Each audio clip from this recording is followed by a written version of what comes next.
Programme में आपको खुशामदीद कहते हैं। मैं असदुल्ला खान हूँ। कराची को बिलाखिर अपना मेयर मिल गया है, लेकिन जिस अंदाज में मिला है उस पर बहुत सारे सवालात ने जन्म लिया है।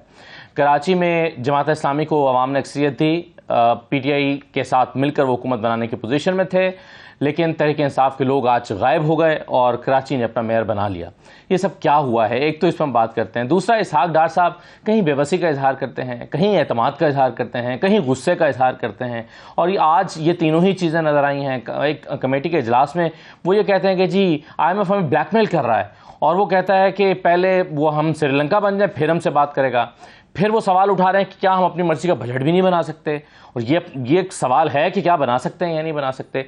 और फिर वो पुरुमीद है, वो कहते हैं सारी पेमेंट्स हम कर रहे हैं, आप देख रहे हैं पेमेंट्स हो रही हैं और पेमेंट्स जो हैं वो आगे भी होती रहेंगी। तो एग्जैक्टली इसहाक डार साहब का प्लान क्या है, इस पर कुछ बात करते हैं। और तीसरी गुफ्तगू जो है वो हम करेंगे इस्तेहकाम पाकिस्तान पार्टी और जो आने वाला हमारा सियासी मंजरनामा है, क्या हो रहा है बिलखुसूस पंजाब में।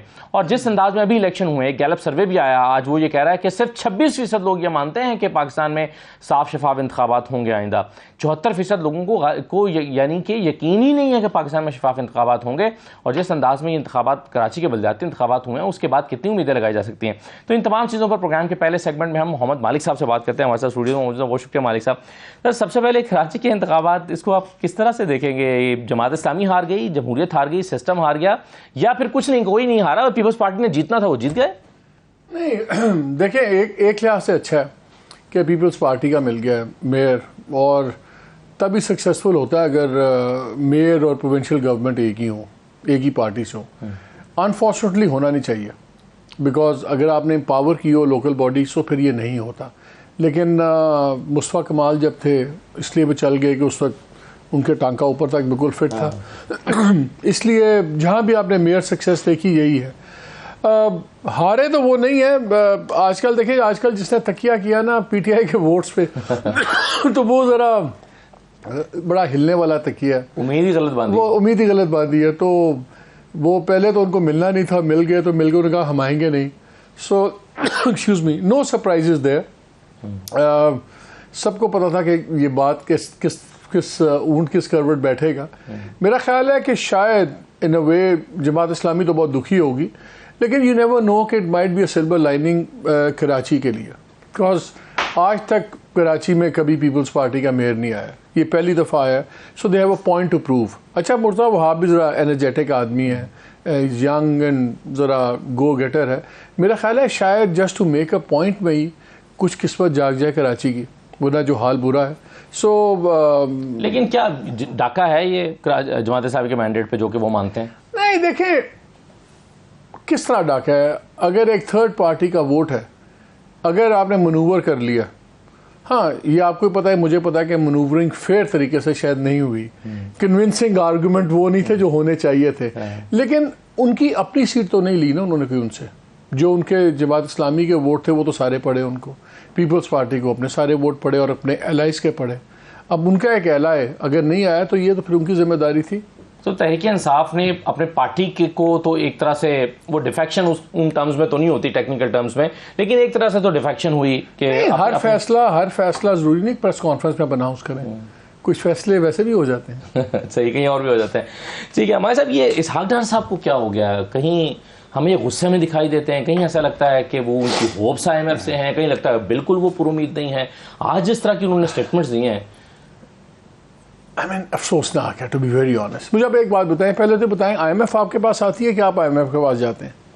आप जाते हैं। IMF को कहते हैं lender of the last resort. कौन जाता है IMF के पास? जिसका अपना घर बिल्कुल फारिग हो गया होता है।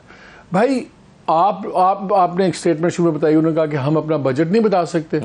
नहीं बना सकते यार। अगर आपने अपने बजट बनाने हैं तो पहले अपनी इकोनॉमी को सही तरह चलाएं ना आपको आप 1000 बार ही अपना बजट अपनी मर्जी से बनाए। Beggars can't be choosers. ना आपसे अपनी इकोनॉमी चली, ना आप अपने चीज़ों का बेड़ा गर्क किया, खुद आप चल के जाते हैं वहाँ पे कर्जा मांग रहे। अब आप कहते हैं जिससे हम कर्जा मांग रहे हैं वो हमारी शराइत में माने, फिर आप उसको एंटागनाइज करते हैं।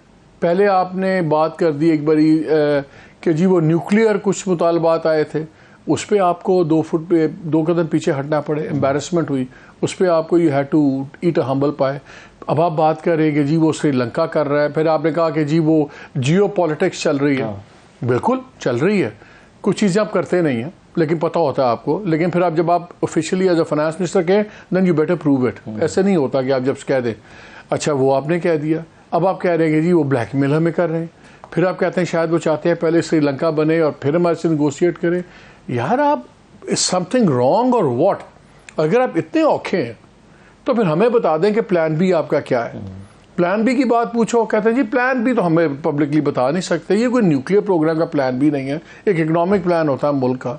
अगर प्लान बी आपका ये है तो आपने चाइना के पास जाना है और उनसे आपको $20 बिलियन मिलेंगे, तो भाई $20 बिलियन अगर आप लेंगे ना, फिर कोई 200 साल की लीज भी लिख के देनी पड़ेगी ग्वादर की, आपको पूरा रेलवे स्ट्रक्चर भी देना पड़ेगा, 10 चीज़ें करनी पड़ेंगी। फ्री लंच दुनिया में नहीं होता।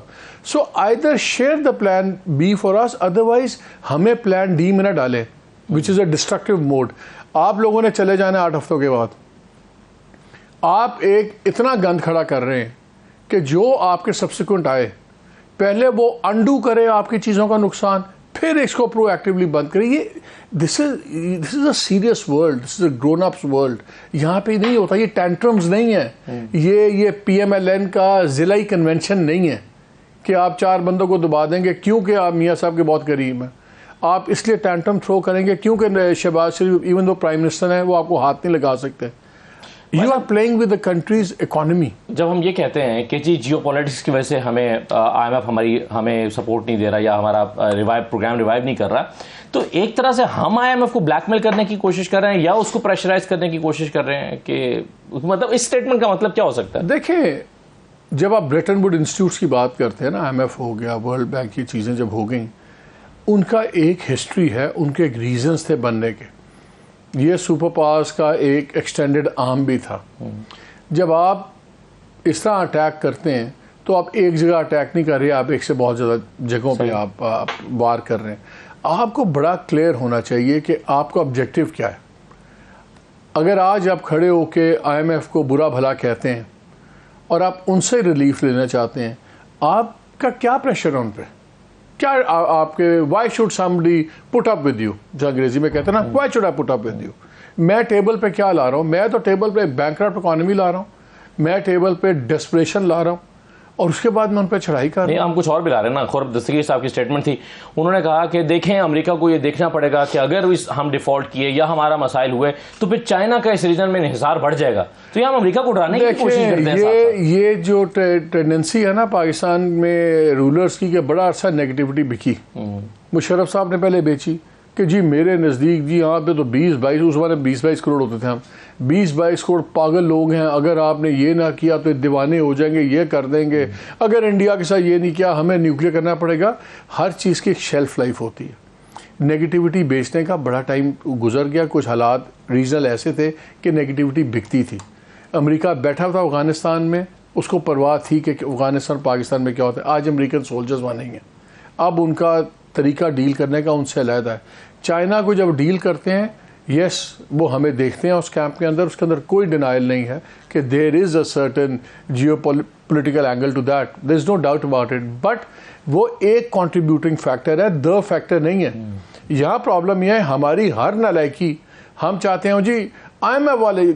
यार मुझे एक बात है, अभी जो बजट आया ये एक एक्सपेंशनरी बजट है। ये बजट आया है, लगता है जैसे मुल्क इज बिजनेस एज यूजुअल है। आप डिफॉल्ट के ब्रिंक पे बैठे हुए, अल्लाह का शुक्र है नहीं हुआ अभी तक, आप डिफॉल्ट के ब्रिंक पे बैठे हुए, क्या ये बजट की प्रोविजंस होनी चाहिए जो अब हैं? उस पर एतराज़ात भी उठा दिया, उठाए हैं ना। तो आप, मुझे समझ नहीं आ रहा, आपने कह दिया हम 28% जो है अपने रेवेन्यूज बढ़ाएंगे, पिछले आपके टारगेट्स मीट नहीं हुए। वो आपसे IMF पूछता है भैया ये बताएं, ये जो आपने प्रोजेक्टेड फिगर्स दिखाए हैं इसको बता दें अचीव कैसे करेंगे XYZ, और वो क्या बात करें, वो कहता है आपने एक्सपेंडिचर अपने बढ़ाए, आप कम करें। वो आपसे टेक्निकल क्वेश्चंस पूछ रहा है, आप उसको टेक्निकल जवाब दें। भले मैं कहता हूँ चलें फॉर 1 सेकेंड फॉर आर्गूमेंट से हम मान लेते हैं कि जी जियो पॉलिटिक्स है और जी अमेरिकन पीछे से ये करवा रहे हैं, टाइट करवा रहे हैं, पेशेंस लगा रहे हैं। सवाल आपसे टेक्निकल है ना, आप उनका टेक्निकल जवाब दें। वो सवाल टेक्निकल कर रहे हैं, जवाब आप पॉलिटिकल दे रहे हैं। आप where do you go from here? देखिए लॉजिकल आप बहस करते हैं, हमारी चीजें ठीक है, आप कहते हैं देन व्हाट। आपने जितना पहले था आपका उनका फिगर का डिफरेंस था 7 बिलियन का एक्सटर्नल फाइनेंसिंग का, आपने बहसें की, सब कुछ या 5 पे आ गया ना। तो जब टेक्निकल बात करेंगे हो जाएगा, जब आपके पास जवाब नहीं है और आप ऊपर चले जाते हैं, अब आपका प्लान भी अच्छा, आप कल तक गालियाँ पड़ जाती थी उस बंदे को जो कहता था डिफ़ॉल्ट डिफ़ॉल्ट, और जनाब छत से लग जाते थे डार साहब। खुद ही एकदम अचानक कहते हैं कि हम डेट रिस्ट्रक्चरिंग की बात देख रहे हैं, कर रहे हैं। आप ही का गवर्नर स्टेट बैंक कहता है भैया मुझे तो पता ही नहीं कहाँ से बात कर रहे हैं, और अगर हमें नहीं पता इसका मतलब ये बात हुई नहीं है। वो आपको पब्लिकली एम्बैरस कर देता है। You are not on the same page as the governor state bank. आप इतनी बड़ी, अच्छा आपको बड़े रोल ओवर्स चाहिए, जून में जुलाई में आपको रोल ओवर्स चाहिए। एक तरफ आप रोल ओवर्स लेना चाह रहे हैं, दूसरे को कहते हैं हम डेट रिस्ट्रक्चरिंग में जाएंगे, आपने उस पर भी मुसीबतें खड़ी कर दी। मुझे जेन्युइनली प्लान बी सर कोई इनके पास है? मुझे जेन्युइनली लगता है कि हमारी मैशत शायद we are hostage now to one gentleman's ego and anger. वो उनको बर्दाश्त ही नहीं होता कि कोई क्रिटिसिज्म आ जाए तो आप, आई डोंट नो, जेन्युइनली मैं आई एम बैफल्ड। और जो आज की चीज़ें हुई हैं, अभी तक पहले भी माजी में बहुत बातें हुई थी, सख्त बातें होती थी, लेकिन आज तो बिल्कुल इंतहाई हो गई है। तो सर्टन चीज़ें होते हैं, अगर आपको कोई यकीन भी हो किसी चीज़ का, इंटरनेशनल रिलेशंस में वो बातें पब्लिकली नहीं करते, आप उनको रिजॉल्व करने की कोशिश करते हैं, आप अपने मसले बढ़ाते नहीं हैं। At the end of the day जो भी बात हो, IMF आपके दरवाजे पे दस्तक नहीं देता, आप IMF के दरवाजे पे दस्तक देते हैं। आपको भैया उनकी शराइत नहीं पसंद, जो आपका प्लान बी है, सी है, डी है, बताएं हमारे साथ। आप कौन से सच बोले। 91 के अंदर जब IMF के पास गया ना इंडिया, तो मनमोहन सिंह की बड़ी मशहूर स्पीच है जिसमें वो जुमला भी आया था विक्टर ह्यूगो का कि you can't when an idea whose time has come. उन्हें पहले काम किया अपने लोगों का कि हमारा बेड़ा गर्क हो गया, हमें ये करना है, और सारी कौम उसके साथ खड़ी हुई। एक तरफ आप लोगों को कहते हैं फिक्र ना करें, मैं हूं ना, कोई डिफ़ॉल्ट नहीं है, कोई कुछ नहीं है, अगले दिन आप रिस्ट्रक्चरिंग की बात करते हैं। एक दिन आप कहते हैं बिल्कुल है, जिम्मेदारी आपने अल्लाह पे डाल दी, आपने कहा जी अल्लाह के नाम पे मुल्क बना है, अल्लाह इसको चलाएगा, तो भाई फिर आप फाइनेंस मिनिस्ट्री क्यों कर रहे हैं? हट जाए फिर। कैसे शेख साहब को दे दे? नहीं आने दें, फिर कोई फरिश्ता आएगा, कोई करेगा। मतलब कि यार ये this is not how grown up people should react और एंगर। आप रिस्पॉन्ड करें चीज़ों को, रिएक्ट ना करें। आप रिपोर्टरों पे गुस्सा निकाल लें, भाई हमारे पे चल जाएगा, आपका ये गुस्सा टेंट्रम IMF पे नहीं चलेगा, उसको भुगतना हम सबको पड़ेगा और मुल्क भुगतेगा। अब आपको क्लियर हो गया। आप मुझे बताएं, आज की इन बातों के बाद आपको 30 तक कोई होती चीज़ नज़र आती है? ये होनी भी सी तो होनी नहीं, वो इनके ये शायद चाहते भी नहीं है कि हो, क्योंकि ताकि ये अपने बजट की चीज़ें उनको रखें। बात ये है, देखें उनका टाइम होराइजन है 8 हफ्ते। जून में हम बैठे हुए, अगस्त 13 मैक्सिमम है। मेरी तो इतला है कि 1-2 दिन पहले ही उससे छोड़ देंगे गवर्नमेंट, ताकि 90 दिन बन जाए। सो अगर आपकी टाइमलाइन 8 हफ्ते है, हमारी टाइमलाइन, हमारा तो जान सांस से सूखा हुआ है कि उसके बाद अगले 8 हफ्ते क्या होगा। इवन अगर आपकी हो भी जाती है इस वक्त 9th रिव्यू हो भी जाता है, उसके बाद क्या होगा?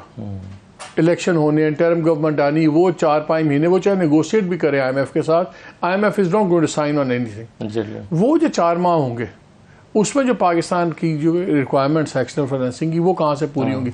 आप तो इस वक्त ईजी करें चीज़ें, आप और मुश्किलात खड़ी कर रहे हैं। इसका आई कांट एक्सप्लेन इट, मैं इसको रैशनलाइज नहीं कर सकता, मतलब अफसोस ही कर सकता हूँ। सही है। अच्छा हमारे साथ, क्योंकि अब हमारी इकोनॉमी और सियासत जुड़ी हुई है, और एक तबसरा ये किया जाता है कि जब तक नए इलेक्शन हो गए, फ्रेश गवर्नमेंट आके फ्रेश पॉलिसीज, 5 साल की पॉलिसीज नहीं लेकर आती, चीज़ें बेहतर नहीं हो सकती।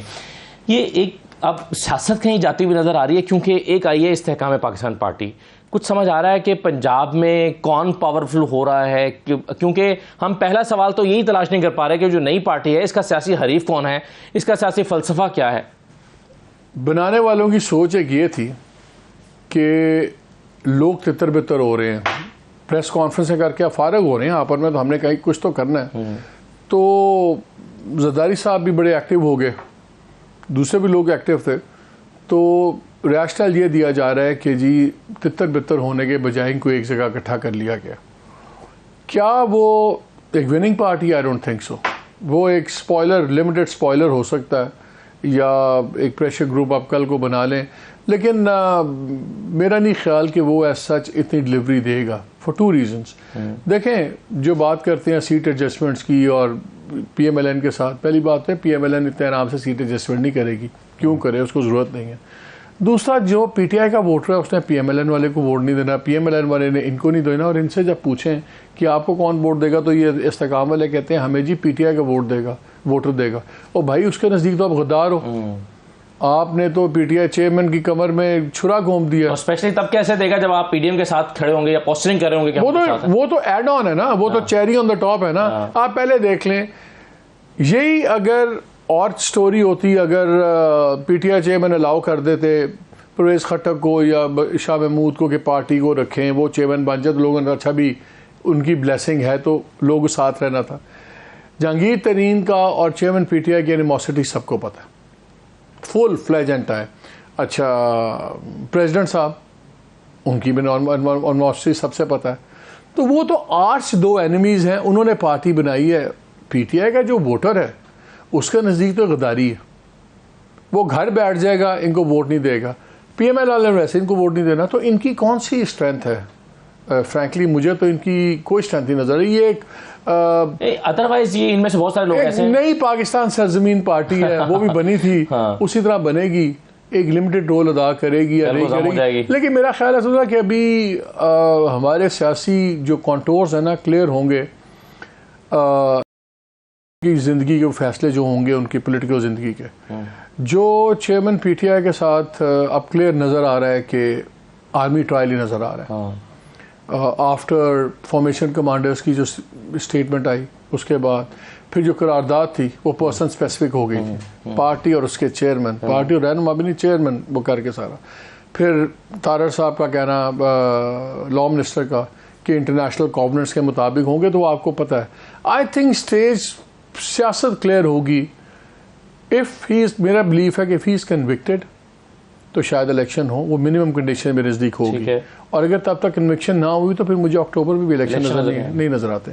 वो केयरटेकर सेटअप जो है वो एक्सटेंड करेगा, आप पता नहीं वो एक्सटेंड करेगा कि सेटअप वाले खुद आना पसंद करेंगे।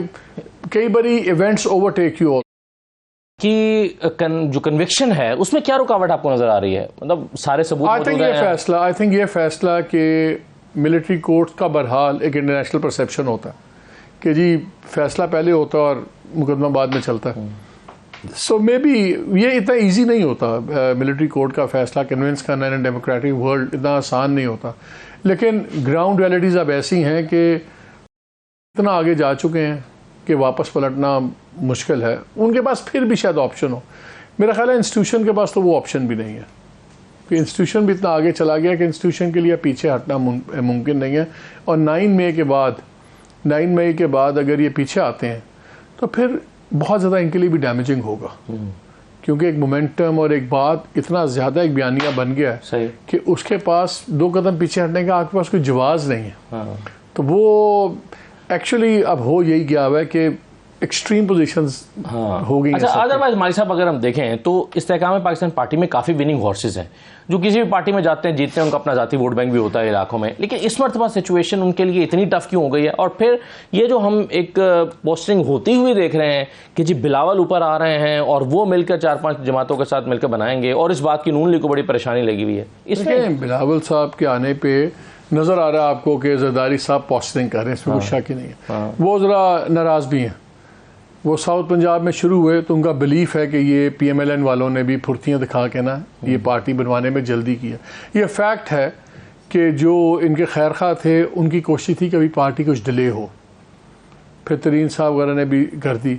और वो जरदारी साहब वगैरह कहते हैं ना कि जी 2 तो वजीर इन्वॉल्व है, नुमान लंगड़ियाल भी है, ओन चौधरी भी है, ये सारे तो आपके पहले दिन ही तारड़ साहब ने कह दिया ओ जी हमें तैयार हैं, बड़ा रूम है एडजस्टमेंट्स का। फिर ख्वाजा आसिफ साहब ने कह दिया, तो he is not that happy. अब बजट में भी देख लें, पीपी वालों ने अब तक बजट में हिस्सा नहीं लिया, उन्होंने लिस्ट भी नहीं दी। फिर कल परसों जो मीटिंग थी बिलावल साहब की, उसमें भी उन्होंने बजट पे काफ़ी एतराज़ात वगैरह किए हैं।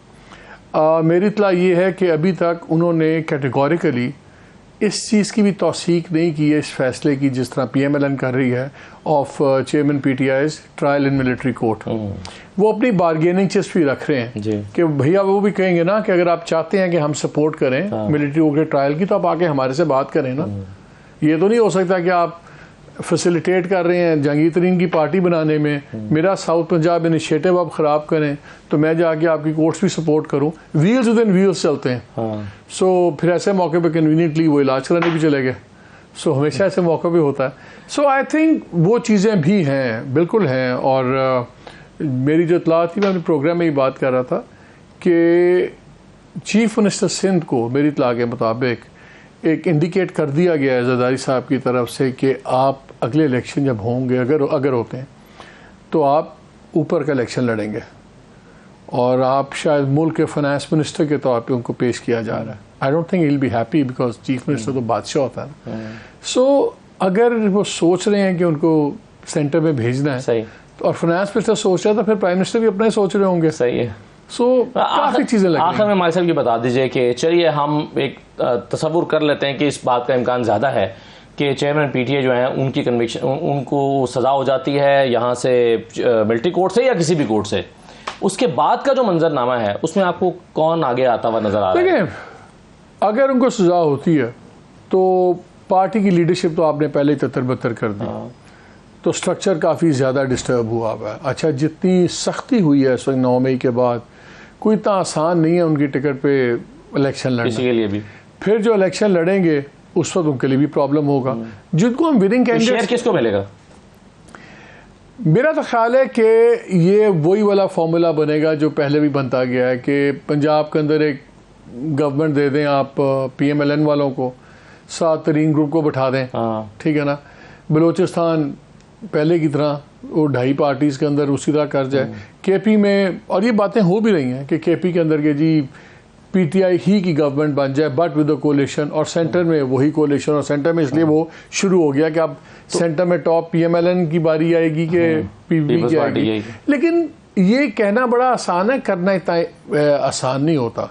मैं इसलिए कह रहा हूँ, मेरे नज़दीक ये बड़ा इम्पॉर्टेंट है कि जब ये असेंबलियाँ टूटेंगी और इंटरिम गवर्नमेंट आएगी केयर टेकर, उस वक्त चेयरमैन PTI का लीगल और पॉलिटिकल स्टेटस क्या होगा। एक सोच ये भी है इस्लामाबाद के गुर्दो जवार में, क्या कहते हैं, यही कुर्बो जवार में, कि एक ये भी सोच है कि जी अगर सज़ा होती है और अगर मिलिट्री कोर्ट की सज़ा होती है तो बड़ी हैवी होती है, वो आइदर और होता है ना, या बरी है या लंबा है। तो शायद उस वक्त वो कंपेल हो जाएं कि किसी मॉडरेट आदमी को आगे लाया जाए वक्ती तौर पे, शाह महमूद हैं या परवेज़ खटक हैं या असद उमर है, समबडी लाइक दैट, तो उनके साथ चलते हैं। एक सोच जो मुझे नज़र ये आ रही है कि भले PMLA वाले जो भी चाहें, जो पावर्स हैं वो दे नॉट कीन के पार्टी बैन होनी चाहिए, वो पार्टी बैन करने में इंटरेस्टेड नहीं है।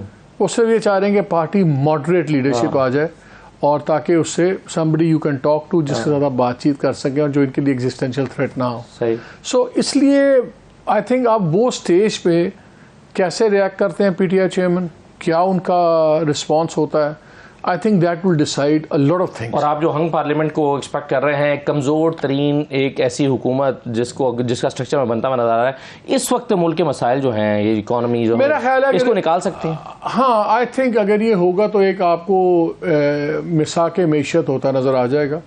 चलिए आपके प्रोग्राम में ख़बर मैं आपसे शेयर करता हूँ। स्पीकर नेशनल असेंबली ने एक डॉक्यूमेंट पे काम शुरू करवा दिया हुआ है। अच्छा।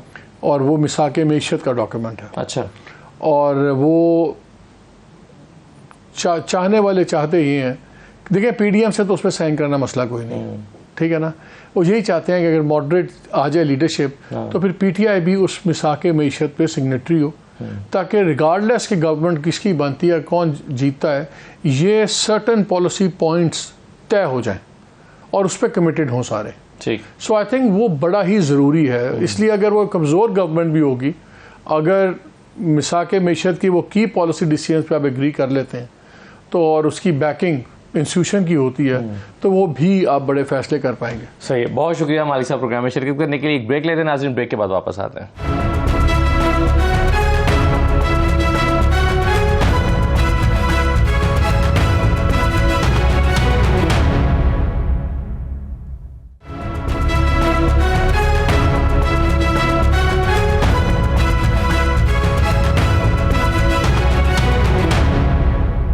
ब्रेक ब्रेक के बाद दोबारा खुशामदीद कहते हैं। कराची के इंतखाबात पर हाफिज नईमुर रहमान साहब का तबसरा क्या है, सबसे पहले जरा ये सुन लीजिए। जमात इस्लामी और पीटीआई जिसने मुश्तरका तौर पर मेयर का कैंडिडेट खड़ा किया था, डिप्टी मेयर का, 9 लाख से जायद वोट लेने वाली ये पार्टियां, उनको 3 लाख, 3.25 लाख वोट लेने वाली पार्टियों ने आज अपनी ताकत के जरिए, हुकूमती जबर के जरिए, इलेक्शन कमीशन से मिली भगत के जरिए इंसानों की मंडी लगाकर, उन्हें लापता करके, उनको अगवा करके, शरीयत के ऊपर शबखून मार के अपनी मर्जी का नतीजा हासिल किया है। ये अफसोसनाक है, शर्मनाक है, काबिल मजम्मत है। हमारे साथ सीनियर तज्ज़ियाकार मुजाहिद बरेलवी साहब मौजूद हैं, हमारे साथ तज्ज़ियाकार जुनैरा अजहर साहबा मौजूद है। मैं आप दोनों को खुशामदीद कहता हूँ। बरेलवी साहब, क्या हुआ है आज कराची में? हाँ, वो तो आप सारा दिन देखते ही रहे क्या हो रहा है, बल्कि उससे पहले भी देख रहे होंगे। देखिए, इसमें मैं ये समझता हूँ कि पीपल्स पार्टी से ज़्यादा तहरीक इंसाफ की सिंध की वो क़यादत जो के साथ 2 दहाई से ज़ाती हैसियत में और ख़ास तौर पर हुकूमत में दौर में दोनों हाथों से सम्राट लुटती रही। मेरा इशारा साबिक गवर्नर और फिर एक मिनिस्टर अली जैदी और इन लोगों की जानिब है।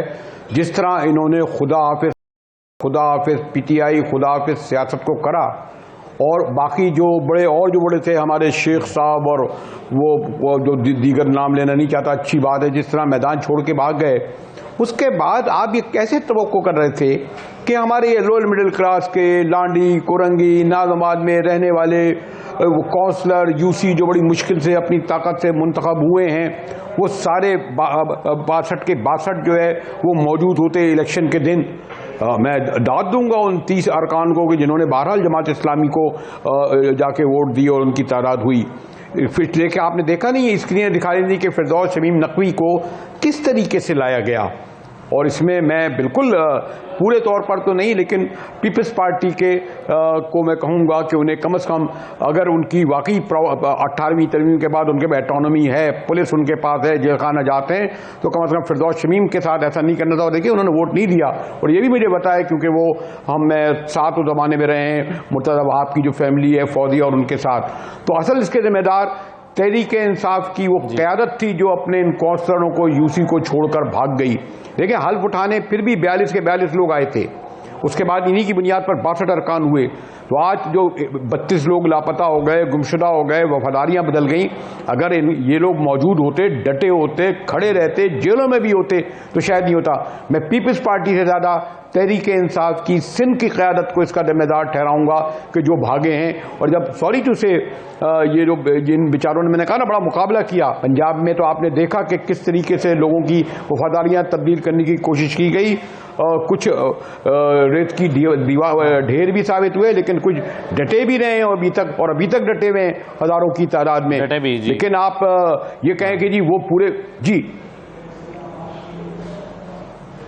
तो इस सूरत हाल सही है सर, लेकिन आप 30 अरकान के आगे वोट डालना एक बहुत बड़ा उनको खराज तहसीन पेश करूंगा कि वो उन्होंने आके वोट डाला। और वो बातें, और 32 मुझे नहीं पता वो कहाँ है, पीपल्स पार्टी कहती है जी उन्होंने फॉरवर्ड ब्लॉक बना लिया।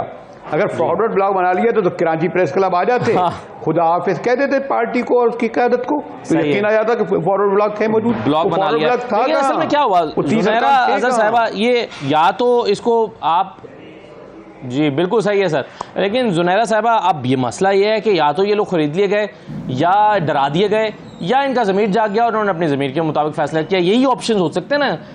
आप इन हालात में आपके ख्याल में क्या हुआ होगा? वैसे भी तहरीक इंसाफ के बहुत सारे लोग इस वक्त खौफजदा हैं या खौफजदा किए जा रहे हैं, क्या हुआ है यहाँ पर आपके ख्याल में? Well, 53 years gone, 1970 का इलेक्शन याद कर लें आप। अवामी लीग को कितने वोट मिले थे, आपको याद होगा? 160 प्लस जी, 162। और पीपल्स पार्टी को कितने, 80-81? और उसके बाद भी गवर्नमेंट किसकी बनी थी? तो 53 years gone and People's Party is holding the ground और रिकॉर्ड उसी तरह कायम रखे हुए जैसे तब रखा हुआ था।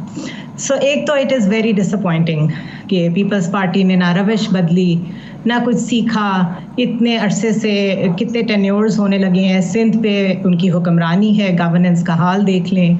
और ये जो शोर मचा था कि अगर अलग अलग सूबों में इलेक्शन हुए तो वो इन्फ्लुएंस करेंगे सेंटर में इलेक्शन को, तो फिर लॉजिक ये कहती है कि फिर एक ऐसे सूबे में जहाँ पे इतने अरसे से एक ही पार्टी का कब्जा है, पुलिस उनकी है, सब कुछ सेटअप अंदर तक पेनिट्रेटेड उन्होंने कंट्रोल किया हुआ है, वहाँ मेयर का इलेक्शन कैसे फ्री एंड फेयर हो सकता था? मेरे लिए तो सबसे बड़ा क्वेश्चन ये है, जो कुछ हुआ वो तो हम उस पर तबसरा कर सकते हैं 1 दिन 2 दिन, लेकिन ये कुछ बेसिक फैक्ट्स हैं जिस पे बात करेंगे तो बात समझ आएगी। दूसरा, जो पीटीआई पे क्रैकडाउन इस वक्त चल रहा है, उसका अगर भरपूर फ़ायदा किसी को हुआ है तो वो भी पीपल्स पार्टी है। उन्होंने इसी पकड़ धकड़ में और पकड़ धकड़ करके जिस तरीके से चीज़ें कंट्रोल की हैं, और hats off to Hafiz Naeem, to be honest, उन्होंने फ़ाइट किया है वट एवर द सर्कमस्टांसेस, बहुत फ़ाइट किया, उन्होंने रेजिस्टेंस पुट की है, लेकिन एंड में पाकिस्तान में जीतता वही है जिसकी पेनिट्रेशन होती है इनटू द सिस्टम, जिसके ताल्लुकात स्टेट ऑर्गन्स के साथ ठीक चल रहे होते हैं। और सिंध हाउस में जो कुछ हुआ, और सादिक संजरानी सेनेट के किस तरीके से मुंतखब हुए चेयरमैन, हमारे सामने है सब कुछ। We have a short memory. तो अगर हम एक ही पार्टी कैसे सेनेटर बने? एब्सोल्युटली। और फिर वो वीडियो आने के बावजूद कि गिलानी साहब के बेटे किस तरीके से क्या कर रहे थे, उसके बावजूद इलेक्शन कमीशन का उस पर कोई नोटिस ना लेना, फिर प्रोडक्शन ऑर्डर्स जो सिंध में नहीं इस वक्त असेंबली में लोगों के जो पकड़े गए हैं उनके आना, उस पर तो पहले तो कौमी असेंबली में तो इतना शोर होता था, आई रिमेंबर मीडिया पे कोई और बात ही नहीं हो रही होती थी कि प्रोडक्शन ऑर्डर्स क्यों नहीं आप प्रोड्यूस कर रहे। तो I think everything is written in the on the wall, elephant is in the room, और हम सिर्फ इतनी बात ही कर सकते हैं कि बस गुजारा करें, ये सिस्टम ऐसे ही चलेगा, ये पार्टी ऐसे ही चलेगी। हाँ, सही है। अच्छा बरेलवी साहब, अब एक चीज़ तो पहली मर्तबा ये हुआ है कि पीपल्स पार्टी का मेयर आया है, और फिर उस वक्त आया कि जब पीपल्स पार्टी की अपनी हुकूमत भी है, तो क्या इसको हम समझ सकते हैं कि चलिए जो कुछ भी हुआ, जैसे भी पीपल्स पार्टी का मेयर बना है, लेकिन चूंकि वसाइल उन्हीं के पास है, उन्हीं की अपनी हुकूमत है। पहले तो ये झगड़ा चलता रहा ना कि जी हमें वसाइल पर कब्जा करके हुकूमत बैठी हुई है, वसीम अख्तर साहब कहते थे मेरे पास इख्तियार नहीं है। अब ये पहली मरतबा हम ये तो कम से कम सुनेंगे कि ये नहीं सुनेंगे कि हमारे पास इख्तियार नहीं है। तो कुछ बेहतर हो सकता है पीपल्स पार्टी का चाहे तो, क्या तवक्कुआत बांधनी चाहिए पीपल्स पार्टी के मेयर से? देखिए, इसका जवाब तो मैं बाद में दूंगा, लेकिन यह है कि पार्टी ऐसे नहीं चलेगी, मुल्क भी ऐसे नहीं चलेगा। बहुत सूरत-ए-हाल ख़तरनाक है, और माशी तौर पर डिफ़ॉल्ट ये और जो कुछ भी हो रहा है अब तो बहुत से ज़्यादा ख़तरनाक सूरत-ए-हाल पैदा होने जा रही है। और अगर यही इसी तरीके से मैनिपुलेट, एक तो सॉरी टू से मेरा ये ख्याल है कि शायद 14 अगस्त के बाद ये जब ये गवर्नमेंट्स ख़त्म होंगी तो कोई शायद जो इलेक्शन की डेट है शायद वो भी नहीं दी जाए, शायद एक कोई नया सेटअप लाने की कोशिश की जा रही है। बहुत कुछ होने जा रहा है। 14 अगस्त के बाद सिंध में पीपल्स पार्टी की गवर्नमेंट नहीं रहेगी, मरकज़ में शरीफ और जरदारी की गवर्नमेंट नहीं रहेगी। अगर वो तो खैर आपने देखा कि पंजाब में कैसे आके बैठ गए नकवी साहब, उनकी गवर्नमेंट तो ख़त्म हो चुकी थी मई में, 3 माह के बावजूद आज तक बैठे हुए हैं निगरान, और क्या क्या नहीं कर रहे, यानी ज़मीनें बांट रहे हैं अरबों रुपए की, कोई पूछने वाला उससे नहीं हो, एक अलग मौजू है। लेकिन ये जो आप कह रहे थे ना कि कराची में क्या कर सकते हैं, आपकी 18वीं तरमीम के बाद आपने तमाम चीज़ें प्रोविंसेस को दे दी गई थी, और हमेशा हमारे यहाँ ये रोना रहा कि सूबाई हुकूमत ये कहती रही कि फेडरल गवर्नमेंट हमें नहीं देती, हमारी लोकल बॉडीज ये कहती रही कि हमें सिंध गवर्नमेंट कुछ नहीं दे रही थी। तो अगर चले कराची में तो चलो उनका मेयर नहीं था, बाकी जगह पे तो था, तो बाकी जगह पेरिस बना लेते नवाब शाह और लड़काना वगैरह को, ये तो एक अलग मौजू है। एक मैं मिसाल दूँ आपको, इससे पहले भी मैं दे चुका हूँ लोगों को कि ना फेडरल गवर्नमेंट के जो मंसूबे थे K4, वो ये पानी के वो ये मोटरवे वाला, वो कितने अरब के मंसूबे थे, 13 अरब के 120 अरब तक पहुंच गए। तो अगर ये तवक्को करना कि जी पीपल्स पार्टी के मेयर कामयाब हो जाएगा क्योंकि प्रोविंशियल गवर्नमेंट उनकी और पोजीशन उनकी है, तो मैं नहीं समझता कि कोई वो डेवलपमेंट के हवाले से कोई काम करेंगे। सियासी फतह उन्हें ज़रूर हुई है। यहाँ तक हमने फेयर देखा कि हॉल के अंदर जो है वो 174 खड़े थे, 160 खड़े थे, ये फेयर इलेक्शन हुआ, लेकिन इसको मैं फेयर फंक्शनिंग नहीं कहूँगा। उन लोगों को जिन लोगों को 62 के 62 को होना चाहिए था, और इसका जिम्मेदार मैं ज़्यादा पीपल्स पार्टी की गवर्नमेंट को नहीं ठहराऊंगा, इसलिए कि इन्होंने बहरहाल वो हथकंडे इस्तेमाल नहीं किए जो पंजाब में निगरान गवर्नमेंट ने किए। मैं फिर उनको मुर्दे इल्ज़ाम ठहराऊंगा, ये जो बड़े बड़े गले फाड़ के चीखते थे, छोड़ छाड़ के चले गए ये बेचारे यूसीस को और इन लोगों को, उसमें कहाँ तक मुकाबला करते। और मैंने पहले फिर कहा था कि 30 लोग बहादुर लोग थे, फिर भी आके मौजूद हो गए। लेकिन पीपल्स पार्टी को गालिबन इस पर कोई बहुत ज़्यादा सेलिब्रेट और जश्न मनाने की ज़रूरत नहीं। उन्हें जो हॉल के अंदर माहौल होगा, मैं 3 लाख और 9 लाख वोटों का नहीं कहूंगा कि 9 लाख इनके थे और 3 लाख उनके थे, लेकिन जो 300 गालिबन 47 का हाउस है उसमें ये उनको डेवलपमेंट के हवाले से उन्हें तब्दीली यानी जो कॉन्स्टिट्यूशन कोई तब्दीली या तरमीम बिल लाने से बहुत मुश्किलात होंगी। या प्रोविंशियल गवर्नमेंट होते हुए आप क्या कराची सूबे सिंध का हिस्सा नहीं था? क्या कराची फेडरल गवर्नमेंट का पार्ट नहीं है? किसने रोका था कि फेडरल गवर्नमेंट जो है अपने डेवलपमेंट के मंसूबे यहाँ पूरा ना करे? कराची सर्कुलर रेलवे या कराची, क्या सिंध गवर्नमेंट को किसने रोका था कि आप डेवलपमेंट की यहाँ सड़कें ना बनाइए ना करें? तो बेचारे पुअर मतलब वहां पे डाल रहे हैं, वो आ जाएंगे मेयर, उन्हें पैसे मिलेंगे, कर जाएंगे। सॉरी, ऐसा नहीं होने जा रहा। जी बिल्कुल ठीक है, बिल्कुल सही है। जुनैरा साहब ये बताइए, आज एक सर्वे आया है गैलप का, और वो उसमें कहा गया है कि सिर्फ 26% पाकिस्तानी समझते हैं कि अगला इलेक्शन फ्री एंड फेयर होगा, सिर्फ 26% हो। और ये आज के जो इंतखाबात है इससे पहले का ऑब्वियसली सर्वे है। आज अगर करवाया जाए कराची के इंतखाबात होने के बाद तो शायद ये तादाद 26 से भी कम हो जाए। तो आप लोगों की उम्मीदें ही अगर इलेक्शन के और सिस्टम या इलेक्टोरल सिस्टम पर, इलेक्शन कमीशन पाकिस्तान पर नहीं रहेंगी तो कैसे इंतखाबात होंगे आइंदा? Well, I'm glad आपने ये क्वेश्चन किया है, because this is the whole thing. क्योंकि सेंटर ऑफ ग्रेविटी एक स्टेट की क्या होती है, उसके लोग होते हैं। अगर लोग होपलेस हो रहे हैं, they are losing interest, they are losing hopes, तो फिर पीछे रह क्या जाता है? वोटर टर्नआउट मुझे नहीं मालूम कितना होगा, बिकॉज अगर एक पार्टी जिसकी तरफ बहुत ज़्यादा टिल्ट था सारे लोगों का, अगर वो डिसमेंटल हो जाती है तो फिर मेरे ख्याल है टर्नआउट बहुत कम हो जाएगा। क्या हमें कोई स्टैंडर्ड रखना चाहिए? जिस तरह अभी आपने रिसेंटली टर्की के इलेक्शंस में देखा कि उन्हें रन ऑफ करना पड़ा because none of the candidates could secure 50% vote. तो हमें क्या कुछ ऐसा सेटअप बनाना चाहिए, कोई स्टैंडर्डाइजेशन करनी चाहिए कि टर्नआउट कितना हो तो we would say let's say कि कम से कम इतनी % हमारी पॉपुलेशन जो है उसने वोट दिया है और ये एक इतना मैंडेट लेके आने वाली गवर्नमेंट है। But we are not interested in that, because election commission को आप डस्का की रिपोर्ट से कंपेयर करें, जो डस्का इलेक्शन हुआ था PTI के दौर में, इस कदर जबरदस्त रिपोर्ट इन्होंने पब्लिश की और हम वी वर रियली एस्टोनिश्ड कि इतना अगर काम करना चाहें तो हमारे जो इंस्टीट्यूशंस हैं वो कैसे काम करते हैं। लेकिन बिल्कुल ठीक है, ये मेरा ख्याल है इलेक्शन कमीशन के लिए भी एक लम्हा फिक्रिया है कि अगर इस तरह के सर्वेज और उनके ऊपर इसका मतलब है कि एतमाद आवाम का नहीं रहा तो फिर आइंदा इलेक्शंस पर में उन पर एतमाद कैसे किया जा सकता है। बहुत शुक्रिया जुनैरा अज़हर साहबा, मुजाहिद बेगली साहब प्रोग्राम में शिरकत करने के लिए। ब्रेक लेते हैं, ब्रेक के बाद वापस आके देखते हैं कराची का तूफ़ान क्या टल गया है या ख़तरात अभी बाकी हैं, और अगर ख़तरा बाकी है तो ये कितना है, ये कितना डैमेज कर सकता है, कितनी तबाही ला सकता है। ब्रेक के बाद वापस आते हैं।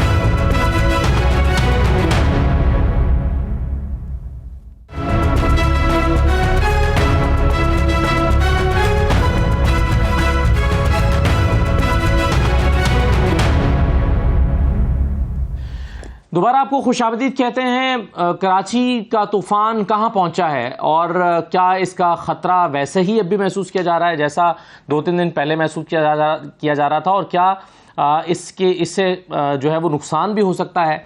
इस हवाले से हम बात करेंगे। हमारे साथ फातिमा यामीन साहबा मौजूद हैं, माहिर माहौलियात। बहुत शुक्रिया फातिमा साहब, आपको खुशामदीद कहते हैं। डॉक्टर अहमद अली गुल साहब हमारे साथ मौजूद हैं। डॉक्टर साहब भी माहिर माहौलियात और माहिर मौसमियात हैं। मैं डॉक्टर साहब आपको भी खुशामदीद कहता हूँ। फातिमा साहबा, सबसे पहले तो ये बताएं, ये तूफ़ान इस वक्त कहाँ पर है? इस वक्त जो है ये कराची के बिल्कुल साहिर के करीब पहुंच गया है और इसकी स्पीड में ज़रा थोड़ी सी कमी हुई है, लेकिन ये फिर भी ऊपर की तरफ जा रहा है और इसका जो लैंडफॉल है, जो इसके रास्ता है वो गुजरात की तरफ है, इंडियन गुजरात की तरफ, लेकिन वो केटी बंदर और कराची के साहिल से गुजरता हुआ जाएगा। तो वो अब काफ़ी करीब पहुंच चुका है। तो वो और क्या वो आपने कहा कि उसकी रफ्तार में कुछ कमी वाक़ई हुई है? उसकी रफ्तार में थोड़ी बहुत कमी वाक़ई हुई है, ये हमने देखा है। खतरनाक नहीं रहा जितना मैं एंटिसिपेट कर रहा हूं। नहीं, it is still category 1 category 3 storm, it is still a category 3 storm. और इसकी जो बारिश वगैरह है वो कम अज़ कम जो है कराची के ऊपर 100 मिलीमीटर से 115 मिलीमीटर बारिश पड़ने का इम्कान है। अच्छा। और ठट्ठा के ऊपर जो है वो 300 मिलीमीटर बारिश उन्होंने कहा है कि इससे पड़ेगी। तो ये कब होगी बारिश, अगर आप जैसे आप कह रहे हैं कि कराची को अप्रोच कर रहा है ये? जी बिल्कुल, ये अभी जो है रात को के किसी पहर में जो है ये बिल्कुल कराची के ऊपर से उसके साहिल के साइड से गुजरेगा, तो वहाँ पे जो है बारिशों का सिलसिला तो शुरू हो गया है वहाँ पे। तो बारिश तो अब शुरू हो चुकी है, या फिर तेज बारिश रेन होगी? नहीं, अनयूजुअल रेन नहीं है। ट्रॉपिकल स्टॉर्म्स में इतनी बारिश होती है, और साथ साथ ये सिर्फ बारिश नहीं है बल्कि तेज हवा भी है। तो इन दोनों का मिलाप जो है वो ज़रा डेडली हो जाता है, क्योंकि आपकी आबादी जिस तरीके से है, वहाँ लोग हैं, बिल्डिंग्स हैं, इन सब चीज़ों के साथ साथ फिर उसके असरात उस हिसाब से पड़ते हैं। तो अभी कराची के अंदर जो है हाई राइज बिल्डिंग्स हैं, लोगों ने सोलर पैनल्स लगाए हुए हैं, वो सब कुछ। फिर अच्छा खासा जो अपर मिडिल क्लास से अपर क्लास, एलीट क्लास का जो है वो सारी हाउसिंग जो है वो उसके किनारे पे, समुद्र के किनारे पे। मैं समझने के लिए पूछ रहा हूँ कि क्या ये उससे ज़्यादा ताकतवर तूफान, या उसकी ताकत उससे ज़्यादा जितनी हम यहाँ इस्लामाबाद या पंजाब के मुख्तलिफ एरियाज़ में, लाहौर में देखते हैं? जी जी, इससे ज़्यादा है। अगर आप देखें तो आज पंजाब से बल्कि फुटेज आई हुई थी, वहाँ पे टोर्नेडो हुआ है जो कि डस्ट स्टॉर्म की तरह, लेकिन जिस तरह अमेरिका वगैरह में टोर्नेडोज आते हैं वो पूरे सर्कुलर फॉर्म में होते हैं, और इर्द गिर्द जो भी उसके अंदर आता है वो उसको सक कर लेता है। वो हमने देखा है साउथ पंजाब में, सहराई इलाकों में होते हुए। तो ये उससे कहीं ज़्यादा तेज़ होता है। और अगर आप गुजरात की फुटेज देखें जो इंडिया से आ रही है, तो उसमें तेज़ हवाएं जो हैं वो उन्होंने बिजली के कुछ पोल्स गिरा दिए हैं किन जगहों पे। तो जो भी चीज़ अपनी जगह पे सही तरीके से जो है वो एम्बेडेड नहीं है, जो चीज़ मजबूत नहीं है अपनी जगह पे, उसके गिरने का सबसे ज़्यादा खतरा होता है। लेकिन ये जो स्टॉर्म है, इसमें विंड्स इतनी तेज़ हो जाती हैं कि ये जो सोलर पैनल्स और प्लास्टिक की जो टैंकियाँ होती हैं पानी की, और ईंटें होती हैं, इनको भी हवा के साथ जो है वो उठा लेता है। सही है, बिल्कुल ठीक है। डॉक्टर अहमद अली साहब हमारे साथ मौजूद हैं। डॉक्टर साहब, आप कैसे देख रहे हैं इस तूफान को, जो अब अभी फातिमा बता रही थी कि कराची के साहिल को अप्रोच कर रहा है? आपकी राय क्या है इस पर? जी, अभी करंट जो सिचुएशन उन्होंने बताई है बिल्कुल ठीक है। It's right now approaching towards ये जो केटी बंदर का इलाका है, और उससे ये हमारे थर पार्कर वाली रीजन के ऊपर से होता हुआ, नगर पार्कर की रीजन से होता हुआ इंडिया के अंदर दाखिल हो जाएगा उसका स्टॉर्म सिस्टम। लेकिन जिस वक्त ये हमारे लैंडफॉल करेगा इन द नेक्स्ट 24 आवर्स, ये केटी बंदर और उसके आसपास जो इलाके हैं, हमारी जो कोस्टल बेल्ट है, उसको अफेक्ट करेंगे। तो हमें जो कंसर्न है, जो ज़्यादातर मीडिया के ऊपर भी जो चीज़ हाईलाइट हो रही है, वो ये है कि सबसे ज़्यादा जो हमारा सबसे बड़ा शहर है, सबसे ज़्यादा पॉपुलेटेड एरिया है कराची, वो किस तरह से मुतासिर होगा। कराची के अंदर ऑफ कोर्स जिस तरह वो बता रही हैं फातिमा की, वहाँ पे बारिशें होंगी और उसके साथ हम स्ट्रॉन्ग विंड एक्सपेक्ट कर रहे हैं। और चूँकि कराची जो है उसके अंदर बहुत ज़्यादा आबादी है, और तमाम आबादी जो है वो लेट से बहुत अच्छे, उसमें कई ऐसे इलाके हैं जो स्लम्स हैं, डेवलपमेंट की जो क्वालिटी है वहाँ पे वो प्रैक्टिसेस हैं वो इतनी कोई अच्छी नहीं है। एंड वी एक्सपेक्ट जो बिल बोर्ड्स हैं या लूज लेट से सोलर पैनल्स हैं, इस तरह की जो चीज़ें हैं वो तबाह हो सकती हैं, और वो नीचे जो अगर बाहर लोग वहाँ पे हैं तो उनको नुकसान पहुँचा सकती हैं, और बाकी अमलाक का नुकसान हो सकता है। तो कराची की तरफ तो we are at least there is a sigh of relief. हम थोड़ा सा इस पे ज़्यादा फिक्रमंद थे कि वो उसकी ज़द में आएगा, लेकिन उसमें इम्पैक्ट कंपैरेटिवली कम है जो अभी देखने में आ रहा है।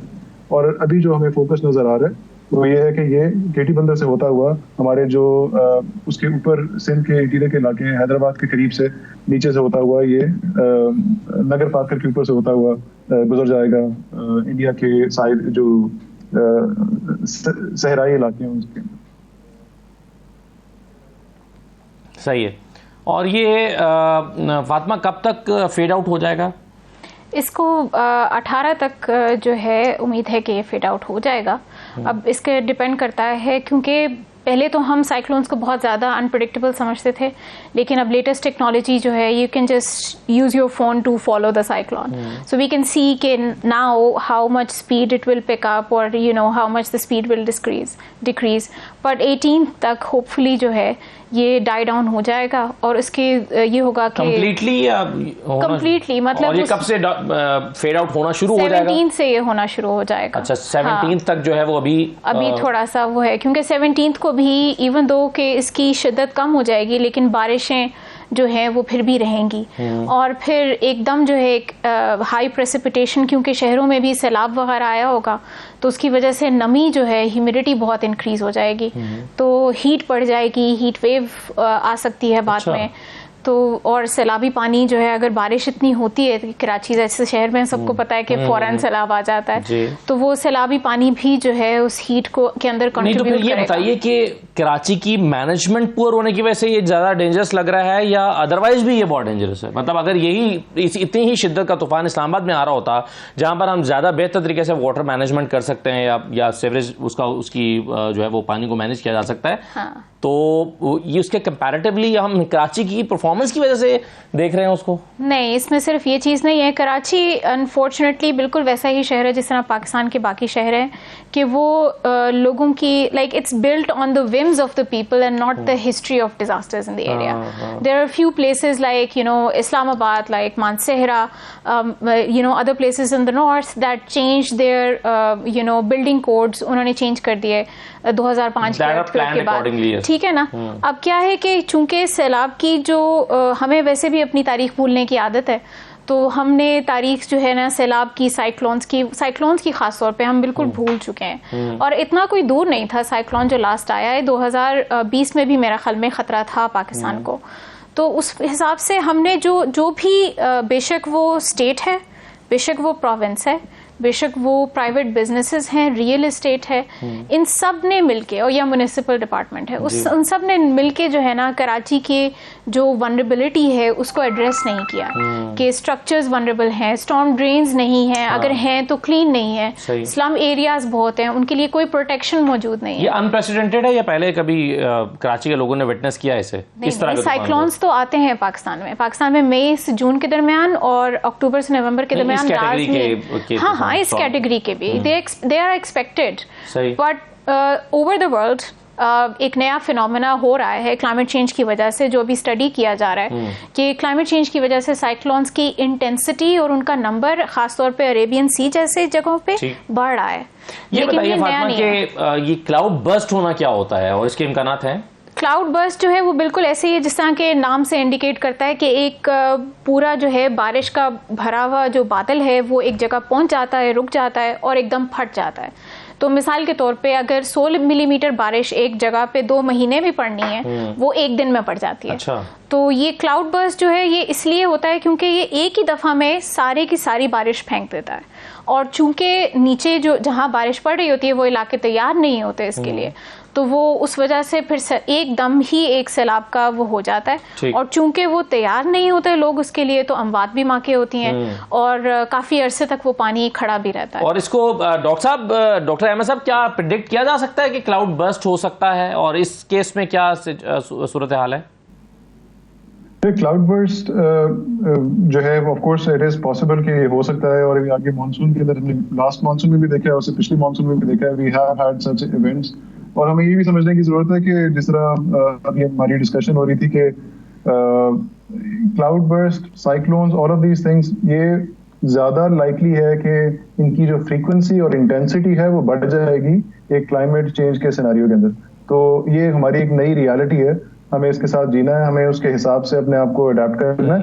तो ये जो क्लाउड बर्स्ट है ऑफ कोर्स ये इसके जो इम्कानात हैं और जो इंटेंसिटी है इन इवेंट्स की वो बढ़ती जाएगी, और खास करके जो हमारे अर्बन इलाके हैं जहाँ पे पॉपुलेशन डेंसिटी बहुत ज्यादा है, वहाँ पे हमें ज्यादा वरी करने की जरूरत है, बिकॉज वहाँ पे बहुत ज्यादा लोग हैं जो कि इस तरह के हैजर्ड से एक्सपोज्ड हैं, और वहाँ पे हमारी जो डेवलपमेंट का तरीका है हमारा वो इतना अच्छा नहीं है। हमारी डेवलपमेंट के जो लेट्स से स्टैंडर्ड्स हैं, they are not really up to the mark, flaws हैं, and they are not really जी हाँ, उसमें इतने सारे फ्लॉज हैं कि वो जो क्लाइमेट चेंज की वजह से आने वाली आफात है उसकी वजह से बहुत ज्यादा हम नुकसान उठा सकते हैं, और हमें बहुत इमरजेंसी बेसिस पे अपने आप को बेहतर करने की अपने राइट। मैं क्विकली आखिर में चाहता हूँ कि जरा फातिमा आप ये बता दीजिए कि लोग, मतलब जो सिस्टम है वो तो है, लोग क्या कर सकते हैं अब इन 3 दिनों में, क्या करें? इसमें जो सबसे, अब चूंकि बिल्कुल जो साइक्लोन है वो आपके सर पे है, तो इसमें सबसे अच्छे तरीके से यही हो सकता है कि आप बस कोशिश करें कि आपके घर के बाहर कोई लूज अशिया ना पड़ी हुई हो, मतलब जो उड़ सकती हैं तूफान में। हाँ, जो उड़ सकती हैं तूफान में, उन सबको आप घर के अंदर ले आएं। आप गैस के कनेक्शन जो है थोड़ी देर के लिए ऑफ कर दें, उनको फ्रीक्वेंटली ऑन मत रखें क्योंकि पाइप्स जो है उनको खतरा होता है बर्स्ट होने का। उसके अलावा जो है घर के अंदर रहें और अपने दरवाजे महफूज रहें। बहुत शुक्रिया फातिमा। डॉक्टर अहमद अली साहब आपका भी प्रोग्राम में शिरकत करने के लिए। यह आज का प्रोग्राम था, इजाज़त दीजिए, अल्लाह हाफ़िज़।